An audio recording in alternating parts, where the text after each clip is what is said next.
Everyone, welcome back to Celtics.com, and we are here live all day for Celtics Media Day. We are joined now by Shane Larkin, and Shane, you look at your playing career so far. You've played with 3 other NBA teams, and then you also spent time in the Euroleague. What would you say maybe that process was like for you, what you learned, and now that what you're able to bring to the Celtics?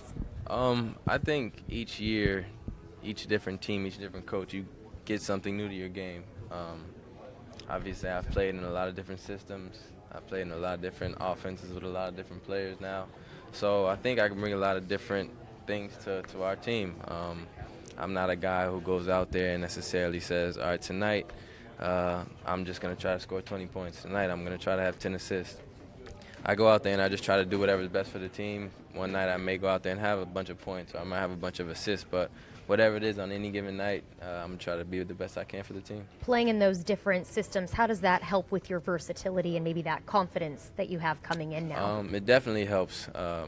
I've been in a system where it's been primarily point guard pick and rolls, and I've been in a system where it's point guard gets off the ball and you're just cutting as a point guard. So being able to do a bunch of different things and be able to contribute while you're on the court, not just having the ball the entire time, especially when we have guys like Kyrie, Gordon, Al who can handle the ball. So just being able to play off of those guys and play off the ball, on the ball, and just be very versatile, as you said, I think it's going to be able to help me and help the team.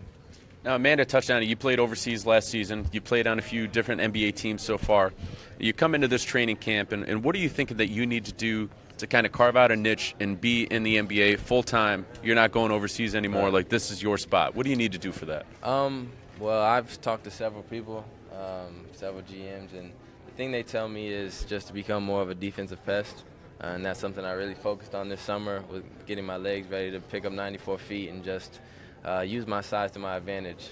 A lot of people say your size can hurt you, but I just have to find ways to use my size to my advantage and get under people. And I'm not 6'4" or anything, so I can get underneath a 6'4" point guard and make him work all the way up the court. I'm not 6'4" either. I wish I was. Right. So, yeah, just defensively, my offensive game has improved every single year that I was in the league. I shot better from the field and everything, but defensively is where I need to make my impact, and that'll prevent me from having to take those type of journeys. Now, winding up here in Boston, you just couldn't say no to the Larinagas, or what is this?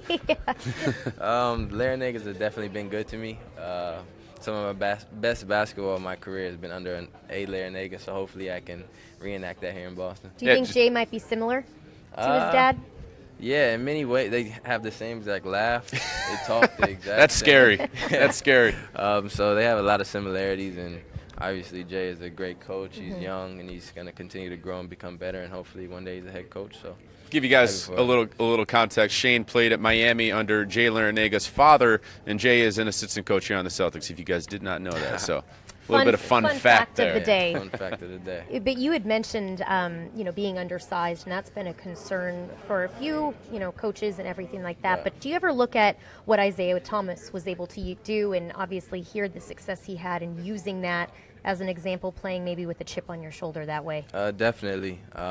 When I first signed, he was still on the team, and I was very excited to come here and just talk to him about how he uses his size to his advantage. He shot was like top 10 in free throws last year. He gets to the line, he gets his shot off, and he just, even though he's 5'10", 5'9", whatever height you want to lift him at, yeah, whatever height, he's a killer. And he was an all-star, MVP consideration. So, he's a great player, and definitely can watch some film and within this offense and see how he used his height to his advantage and his skills and his abilities. And hopefully I can do some of the same type of things. Are you talking to Marcus Smart, too, on just some defensive pointers? Yeah, for sure. Marcus actually trains down in Miami in the summer, and I was down there. So as soon as I signed, I was with him the next day talking about defensive stuff with Coach Jay.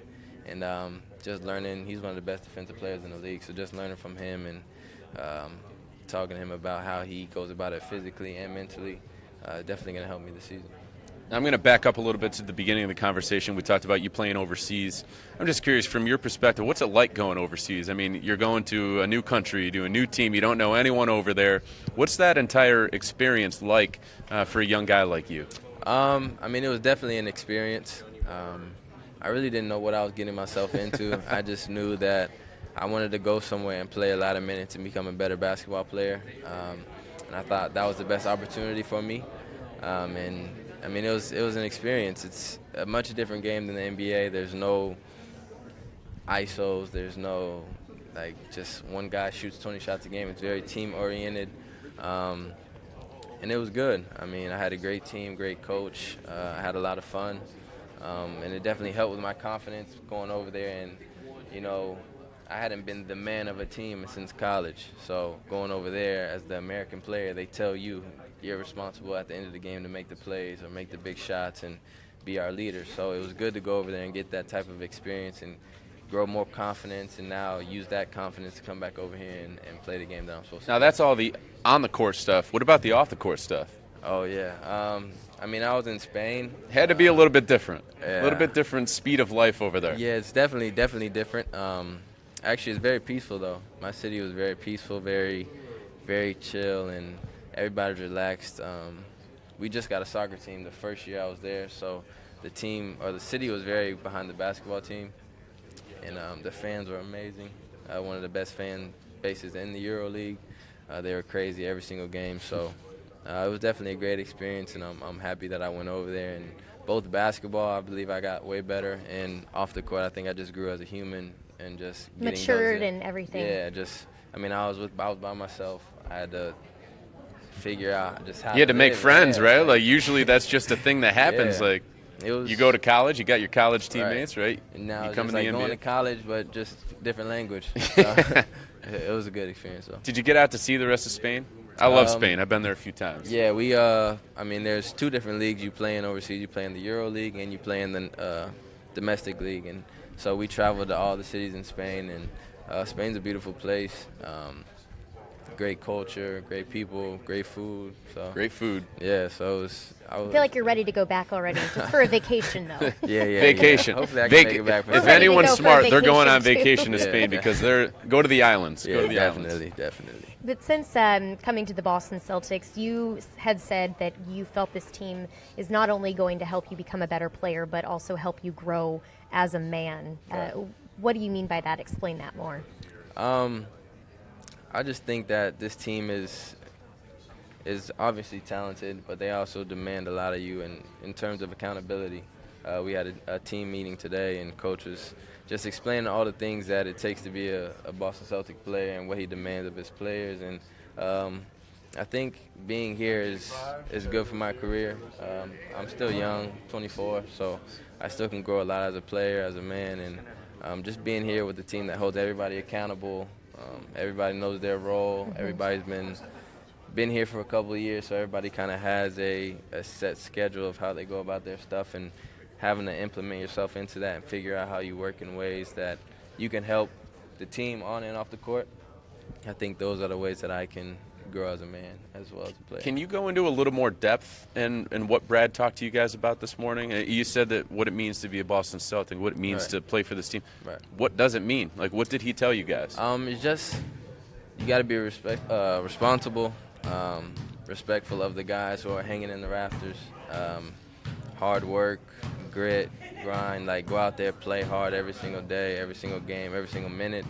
And he said today that there's going to be days where you have success on the court. There's going to be days that you go out there and you're 0 for 8. But as long as you go out there and you come back the next day ready to work, that's what being a Boston Celtic is all about, working and becoming a better player every single day. And that's what we're all working towards, being better, and that's kind of what it's all about. You had also said, too, something that excited you was how Danny Ainge said he envisioned you with this team. What exactly did he say to you?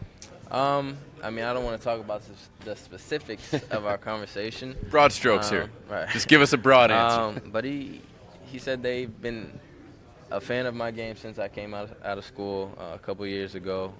Just had never been the right time, whether it was I was on a different team or they had guys here. So he said they were always fans of my game. He thinks I can really help the team. He says I'm a true point guard, so I can come in and help facilitate the offense. And he says I have a beautiful stroke. So Got to add some confidence yeah, for you for heading sure. into I mean, training camp. Yeah, I mean, a guy who's done it on the court and off the court, to be able to just call you, and especially being overseas last year, to call you and say that they watched you play overseas and you were one of the best players over there, and we think you're really talented, and all those things. that he told me on that conversation, I couldn't say no to the opportunity. And I'm really excited for the season. I'm on a good team.